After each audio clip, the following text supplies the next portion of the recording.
আন্তর্জাতিক যোগ দিবসে যোগাভ্যাসে মাতল পূর্ব বর্ধমান জেলা জুড়ে বর্ণাঢ্য উদযাপন। আজ 21শে জুন আন্তর্জাতিক যোগ দিবস। গোটা দেশের পাশাপাশি রাজ্যে অত্যন্ত ধুমধাম সহকারে পালিত হচ্ছে বিশ্ব যোগ দিবস। আর এই দিনটি উপলক্ষে পূর্ব বর্ধমান জেলা জুড়ে দেখা গেল বিপুল উৎসাহ উদ্দীপনা। শহরের বিভিন্ন প্রান্ত থেকে শুরু করে প্রত্যন্ত গ্রামীণ এলাকা সর্বত্রই কাল থেকে সাজো সাজো রব। জেলা সদর বর্ধমান শহরের বিভিন্ন নামি দামি স্কুল এবং শিক্ষা প্রতিষ্ঠানের ছাত্রছাত্রীদের নিয়ে বিশেষ যোগ শিবিরের আয়োজন করা হয়। বর্ধমানে 23 নম্বর ওয়ার্ড রথতলা মাঠে অনুষ্ঠিত যোগ দিবস। উপস্থিত ছিলেন বিজেপির কার্যকর্তা কল্যাণ মাঝি, শুভঙ্কর রায়, বিনোদ প্যাটেল, অজিত গুপ্ত সহ অন্যান্য কার্যকর্তারা। প্রায় 1 ঘন্টা ধরে চলে যোগা দিবস। তার সঙ্গে গাছের চারা বিতরণ করা হয় অংশগ্রহণকারীদের মধ্যে। পাশাপাশি বিভিন্ন স্কুলে যেখানে খুদে পড়ুয়াদের পাশাপাশি শিক্ষক শিক্ষিকারাও স্বতঃস্ফূর্তভাবে অংশ নেন। তাদের যোগব্যায়ামে নানাবিধ গুণাগুণ তুলে ধরেন।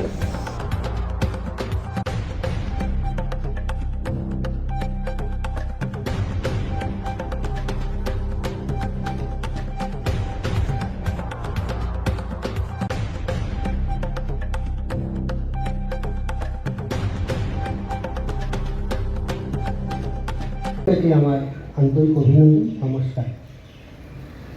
আজকে আমাদের যে কর্মসূচি আছে সেই আমাদের কর্মসূচি অনুযায়ী আজকে গোটা বিশ্বে, ভারতবর্ষের এবং পশ্চিমবাংলায়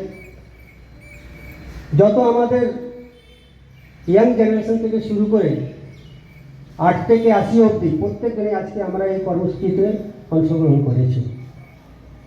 আজকে দিনে এই অংশগ্রহণ করার মানে এইটা নয় কি আজকেই শুধু আমরা এই অংশগ্রহণ করবো, আজকে আমাদের যোগাসনের জন্য আমাদের আজকেই ডেট ফিক্সড আছে এমন কিছু নয়। আমাদের আজকে 5 নম্বর নগর মণ্ডল তরফ থেকে আজকে আমাদের রথতলা ময়দানে যে কর্মসূচিটা নেওয়া হয়েছে, এটাতে আমাদের একটা বার্তা দেওয়া আছে কি আমরা যারা এখানে উপস্থিত আছি প্রত্যেক ব্যক্তি ঘরে ঘরে, পাড়ায় পাড়ায়, ক্লাবে ক্লাবে ডেলিকার রুটিনের মধ্যে আমাদের শারীরিক চর্চাটাকে আনতে হবে। এই শারীরিক অভ্যাসটাকে আমাদেরকে নিজের অঙ্গের ভেতরে একদম পূর্ণাঙ্গভাবে এটাকে স্থাপিত করতে হবে, যাতে যেন আমাদেরকে দেখে আগামী জেনারেশনগুলো যারা আছে তারা যেন এই সংস্কৃত সংস্কার হয়। তো তাই বেশি কিছু বলবো না। আমাদের আজকে অনুষ্ঠান আমাদের মধ্যে এসছেন আমাদের ম্যাডাম, আপনাদেরকে প্রশিক্ষণ হিসেবে যোগব্যায়াম দেখাবেন। সেই হিসেবে আপনারা ওনার অনুকরণ করে আপনারা শিক্ষিত হবেন এবং ঘরে গিয়ে এটাকে প্রত্যেকদিন ঘরেও চর্চা করতে হবে।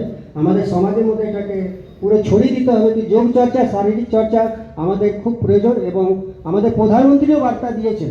আজকে এটা নতুন আমাদের কর্মসূচি নয়, অনেক দিন ধরে আমাদের এই কর্মসূচিটা পালন হয়, কিন্তু আজকে আমরা একত্রিতভাবে এত ব্যক্তি এক জায়গায় আমরা উপস্থিত হয়েছি, এটার জন্য প্রত্যেককে অভিনন্দন এবং শুভকামনা। সুস্থ আপনাদের শারীরিক সুস্থতা আমরা কামনা করছি। নমস্কার।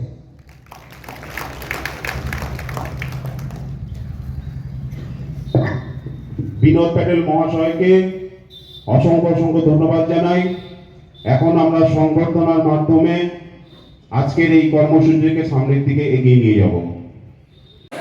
আজকে কি ছিল এখানে? বিশ্ব যোগা দিবসের অনুপ্রেরণায় আমরা বিধানপল্লী অ্যাথলেটিক ক্লাবের পরিচালনায় একটি যোগ শিবিরের আয়োজন করেছি। সেই যোগ শিবিরে আমাদের প্রত্যেকটি ক্লাব সদস্য এবং বিধানপল্লীবাসী আমাদের এখানে উপস্থিত হয়ে আমাদের এই ছোট্ট অনুষ্ঠানটিকে সাফল্যমণ্ডিত করলো। এই জন্য আমরা প্রত্যেক ক্লাব কর্তৃপক্ষ প্রত্যেকের কাছে, বিধানপল্লীর কাছে আমরা কৃতজ্ঞ। কতজন উপস্থিত ছিল আজকে? 40 জন।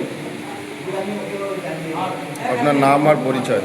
আমার নাম শ্রী সুবীর চৌধুরী, বিধানপল্লী অ্যাথলেটিক ক্লাবের সম্পাদক।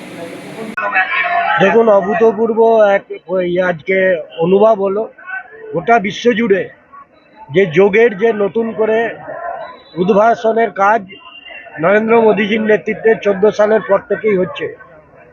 এবং এর আগেও প্রাচীন ভারতে যোগ একটা অন্য জায়গায় ছিল, অন্য মাত্রায় ছিল, কিন্তু বিভিন্নভাবে আমাদের শাসক দল যারা ছিলেন, কেন্দ্রে যাদের দায়িত্ব ছিল, তারা এই যোগের বিকাশের জন্য যে পরিকল্পনা বা যে ব্যবস্থা নেওয়ার কথা ছিল সরকারি স্তরে, সেই বিষয়টা গিয়ে নিতে পারেননি। তাই আমরা এই রাজনীতির কচকচালিতে যাব না, যেটা পজিটিভ সেটাই আমরা বলবো। যে যাই হোক, সে অনেক দেরিতে হলেও শুরু হয়েছে পশ্চিমবাংলায়। একটা নতুন ধরনের সরকার প্রতিষ্ঠা হওয়ার পর বিভিন্ন ধরনের নতুন নতুন বিষয় পুরনো বিষয়, কিন্তু পশ্চিমবাংলার কাছে, মানুষের কাছে, সাধারণ মানুষের কাছে নতুন লাগছে। এই যোগের যে এত ব্যাপকতা, এই রথতলার মতো জায়গায় এত প্রায় শয়ে শয়ে মানুষ এসছেন সকালবেলায় নিজের কাজকর্ম বাদ রেখেও মোদিজির ডাকে সাড়া দিয়ে আজকে গোটা ভারতবর্ষ জুড়ে যোগাভ্যাস যেমন হচ্ছে, আমাদের এই 5 নম্বর নগর মণ্ডলে শুভঙ্কর রায়ের নেতৃত্বে আমাদের আজকে এই 5 নম্বর মণ্ডলেও এই প্রোগ্রাম আমরা নিয়েছি। এবং আগামী দিনে শুধুমাত্র একদিনের যোগ অভ্যাসের ফলে এটা থেমে থাকবো না।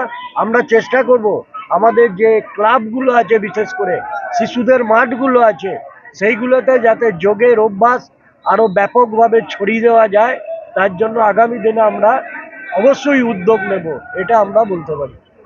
এবং পাশাপাশি আজকে আর একটা মহৎ কাজ মোদিজি ডাক দিয়েছেন, নিজের মায়ের নামে একটি গাছ রোপণ করা, বৃক্ষরোপণ করা, একটা চারা গাছকে বড় করে গড়ে তোলার দায়িত্ব নিতে বলেছেন। যারই অঙ্গ হিসাবে এই 5 নম্বর নগর মণ্ডলের পক্ষ থেকে আপনারা দেখছেন বিভিন্ন গাছ, চারা গাছ আমরা সাধারণ মানুষ যারা আজকে যোগাভ্যাস করতে এসছেন তাদের হাতে তুলে দিচ্ছি এবং তাদেরকে অনুরোধ করছি যে এই চারা গাছটি রোপণ যেমন হবে, রোপণের পর তাকে যেন ছাগলে মুড়িয়ে না খায়, সেটা গাছটা যাতে বড় হয় এবং বৃক্ষে পরিণত হয়, তার যাবতীয় উদ্যোগ নিতে হবে। এবং আবেগের জায়গা নিজের নিজের মায়ের নামে ওই গাছটি রোপণ করার জন্য মোদিজি কল দিয়েছেন। আমার মনে হয় আমাদের 4 তারিখে সরকার তৈরি হওয়ার বা নির্বাচনের ফলাফল আমাদের পক্ষে আসার পর থেকে আমাদের পুরো পশ্চিমবাংলায় একটা নতুন ধরনের পরিবেশের বাতাবরণ বইছে। সেটা বিভিন্ন ক্ষেত্রেই আপনারা লক্ষ্য করলে দেখতে পাবেন যে আগে প্রশাসন, সমাজ, লোকাল নেতা বলুন এবং পুলিশ প্রশাসন বলুন, এরা সব মিলেমিশে একদম দলদাসের মতো একটা কাজ করত। কিন্তু আমাদের সরকার গঠিত হওয়ার পর থেকেই একটা বার্তা দেওয়া হয়েছে যে প্রশাসন প্রশাসনের মতো চলবে, সরকার সরকারের মতো চলবে, পার্টি পার্টির মতো চলবে। প্রত্যেকটাই আলাদা আলাদা, প্রত্যেকটার যে আলাদা রূপ সেটা আপনারা প্রত্যেক ক্ষেত্রেই হয়তোবা দেখতে পাচ্ছেন যে প্রত্যেকের ক্ষেত্রেই আলাদা একটা রূপ আছে। যে এখানে আপনারা যদি সেই পরিবর্তন প্রায় সর্বত্রই আপনারা বিরাজমান। আজকে যদি আপনি পুলিশের থানায় যান তাহলে দেখতে পাবেন থানার পরিবেশ আর আগের থানার পরিবেশ আপনারা প্রত্যেকেই গেলে পরেই দেখতে পাবেন যে একদম স্পষ্ট পরিবর্তন লক্ষণীয়। এবং আমাদের যে সরকার আজকে ডাক দিয়েছে যে যোগা দিবসের, বিশ্ব আন্তর্জাতিক এই আমাদের যোগা দিবস কিন্তু শুধু আমাদের ভারতবর্ষেই হচ্ছে বা পশ্চিমবাংলা হচ্ছে বা আমাদের মণ্ডলে হচ্ছে না, এটা কিন্তু সারা পৃথিবী ব্যাপী হচ্ছে। কারণ আমাদের এই যোগা দিবসটিকে আমাদের প্রধানমন্ত্রীর ঐকান্তিক চেষ্টায় সেটা কিন্তু আজকে মানে আন্তর্জাতিক যোগা দিবসে পরিণত হয়েছে।